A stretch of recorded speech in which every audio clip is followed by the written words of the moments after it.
Welcome back to the Mid-Year YouTube channel. In today's episode, I get my Roadster Shop Spec 7 chassis back from the powder coater, so it's time to assemble it with the suspension, brakes, wheels, tires, engine, transmission, and a lot more. So be sure to stick around. If you want to come see my 67 Corvette Overkill, come to Corvettes at Carlisle. I should be there Thursday to Saturday. So I'm super pumped. I got my chassis back from powder coating. I had them go with a full gloss on it. I dropped it off on a Friday, and Wednesday morning he called me, said it was ready to go. I asked him to squeeze me in, and he did a phenomenal job on this. It just looks absolutely amazing powder coated. This was definitely the right decision. But now it's time to put all the suspension back on. I have to detail everything, clean it real good because I've been doing some fiberglass work. I have to clean all the suspension pieces, get them all detailed, looking real nice. And we got to bolt all this stuff back together, suspension, then hopefully work on the brakes, brake lines. Got to get a fuel tank in here, make a fuel line, get the engine, transmission, and steering. Once we get to that point, then we should be ready for the body to go on. So there's going to be a lot of work in this video. Going to make sure we get everything right, get everything torqued to spec, and maybe even get brakes on it, get wheels, tires on it. And hopefully by the end of this video, we'll have this thing into a nice roller, ready for the body to go on, and we'll be sitting in a good spot to have this car ready for Corvettes at Carlisle.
So I'm pretty much wrapped up with the front suspension, have everything installed, torqued everything, checked all the stuff at the Roadster shop, assembled, and put Loctite on it.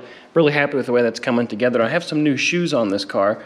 I got these, they were takeoffs from another Corvette. So I have 4 that are chrome with tires, so at least I have a good start. You need to get new tires for these, but at least it tells me what size will work on the car and if I need to go bigger or smaller. And I have my brakes on here, which these are C7 Z51 brakes, all brand new stuff from GM, so that stuff looks awesome.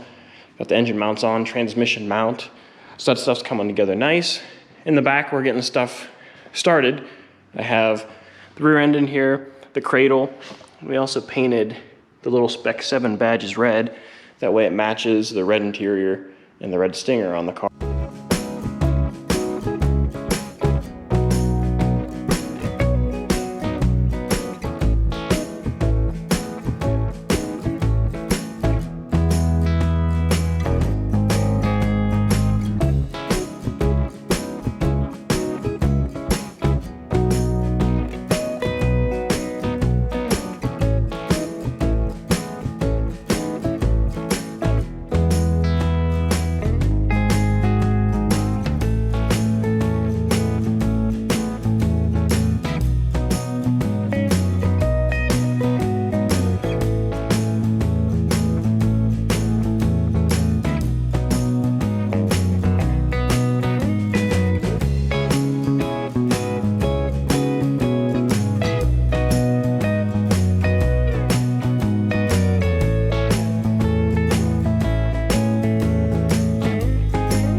So we have the suspension fully assembled on the chassis.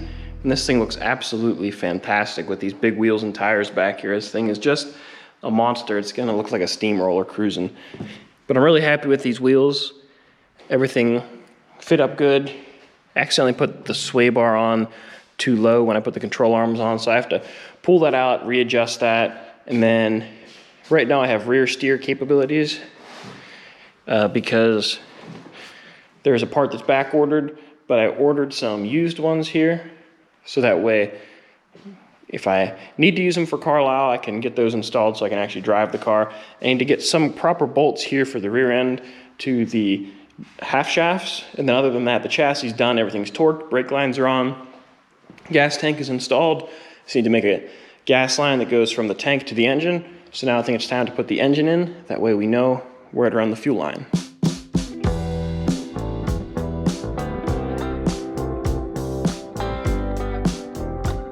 Last night we got the engine and transmission in, and that was much easier to do without the body. It only took a couple minutes and it fell right into place. So I just got to get the motor mounts, bolts tightened up, get the transmission bolts in. But that's pretty much installed, so now I'm going to jump onto the drive shaft. So I called up Silver Sport Transmissions after I had my transmission delivered and mocked up, and I took a measurement from the back of the transmission, the flat, over to my adapter. So I have to use a couple adapters on this to go from the Camaro the 3-finger flange to get up to a Spicer 1350. So I bought this flange, which works perfectly with that adapter, and I got a nice short little drive shaft that already has the yoke installed. So now I just need to press this flange onto this U-joint, and then we can go ahead, slide the drive shaft in, get this thing bolted up, get the shifter put back in this thing, and once we have a fuel line on this, the chassis is pretty much done.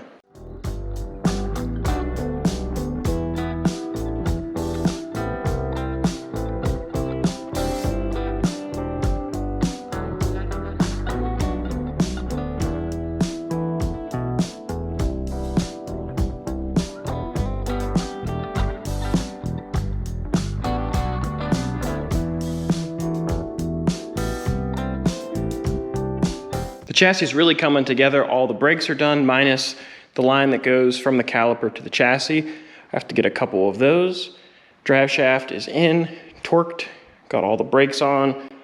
We did the sway bar, torqued a bunch of stuff down on the chassis that needed to be done. And I'm really happy with the way this looks. So I think what I'm gonna do now is do a test fit of the body to make sure my floor clears.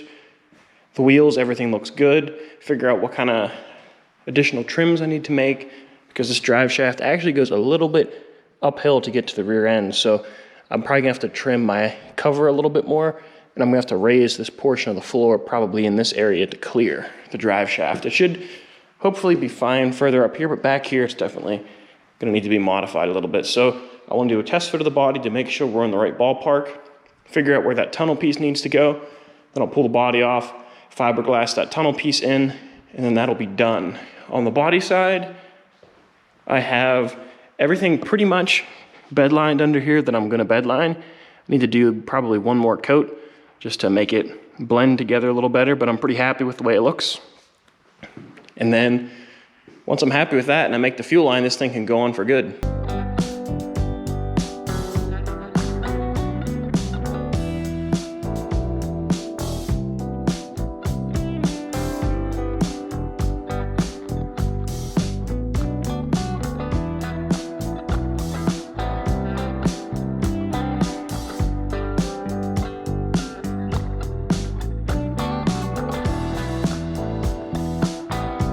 So I have the fuel line bent up. I'm really happy with my first ever attempt to make a fuel line. It follows the chassis pretty nice. It has some waves in it and it needs pulled back, but now I need to trim off a little bit off the ends and then start drilling some holes and putting some clamps in place. Then I can work on finessing it just to get it right. I'll put a couple flared ends on it so that way the hose won't pop off and it won't leak. And then I'll get a hose on the front, a hose on the back, and the fuel system on this car will be done.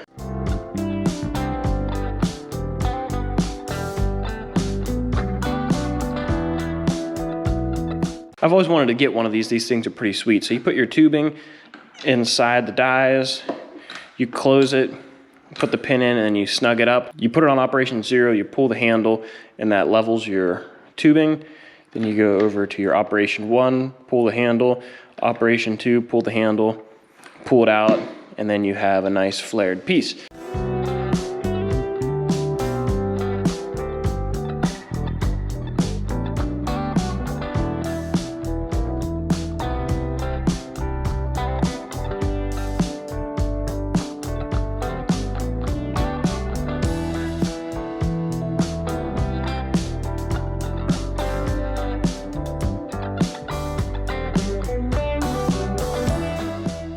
So I have the chassis fully assembled, everything is buttoned up from the suspension, the brakes.